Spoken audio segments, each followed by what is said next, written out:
Good evening, grinders. It is Friday, September 26th. We finally had some green. Finally. Now, this week, the scoreboards, and if you're new to the show, scoreboards are the indexes. All four major indexes that we watch finishing the green today after getting beat up this week. The Russell was up almost 1% today, while the Dow, NASDAQ, and S&P 500 closed right at or above 0.5%. Some of the companies that we watch individually, NVIDIA closed positive. Amazon, hopefully it's starting to make its way higher, up 0.75% today. Meta's down today. Palantir's down today. Uber was up.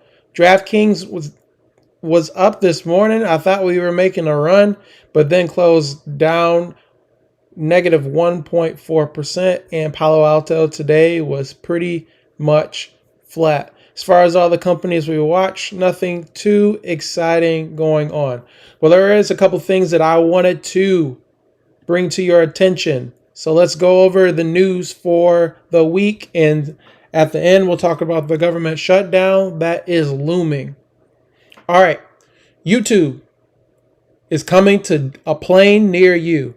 So YouTube and Delta are partnering together to bring ad-free access to select YouTube videos, podcasts, and music playlists. You will see content from Mr. Beast, Mel Robbins, Mother Goose Club, and more. Only name that I know on this list here is Mr. Beast, and I barely watch his content, but I know that man is a master at creating content and grabbing our attention. SkyMiles members can unlock 14-day free preview of YouTube Premium beginning October 1st, and no payment is required. I just flew on a Delta flight coming back from Vegas. I do like Delta.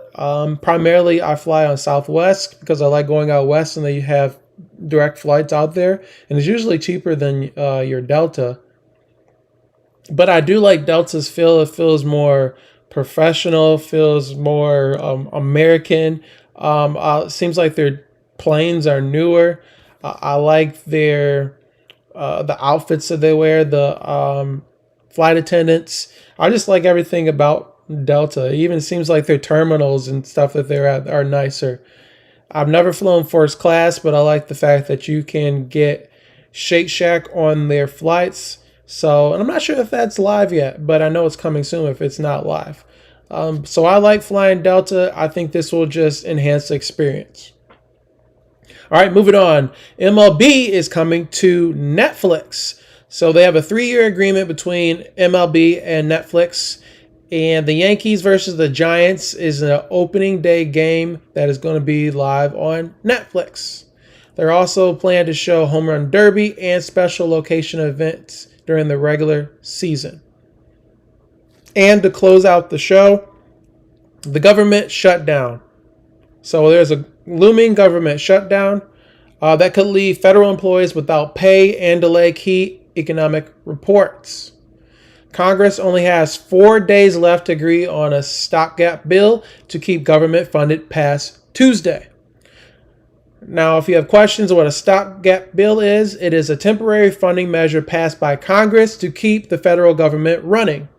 It is used when a full year budget agreement has not been reached by the start of the new fiscal year on October 1st, which is approaching very quickly. September went by really fast, seems like. Now, we've seen 14 government shutdowns since 1980. And during Trump's first term, the government had a partial shutdown that lasts 5 whole weeks. So that is going to be the news for the day. To be quite honest with you, I think, and it doesn't seem like the folks that are talking about the market, they're not too worried about this government shutdown. I feel like this, on top of other things, is definitely keeping the market a little hesitant. We did have the comments by Powell saying that he thought that the market equities values were high.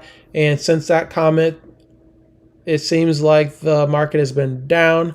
But today we fought back higher. So who knows? Maybe we have new highs ahead in October. Heading into November and December are typically great months or decent months for the calendar year historically. So things are on our side, it seems like. Just see what happens this next week, and then we can move forward from there. I know me personally, as far as options, I'm not doing anything really right now. I'm waiting for things to fall to me rather than me feel like that I'm chasing or trying to get into something. A lot of my contracts are a year out now. I have a few that expire in June of next year and a couple that expire in January of next year.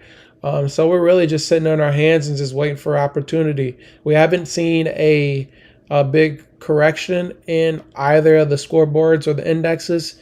So just be mindful. It seems like we're kind of due for that. So just keep our eyes open.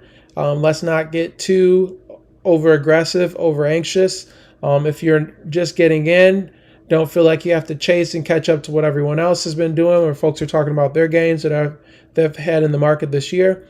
So just stay your own course, be patient, and I'll see you next week.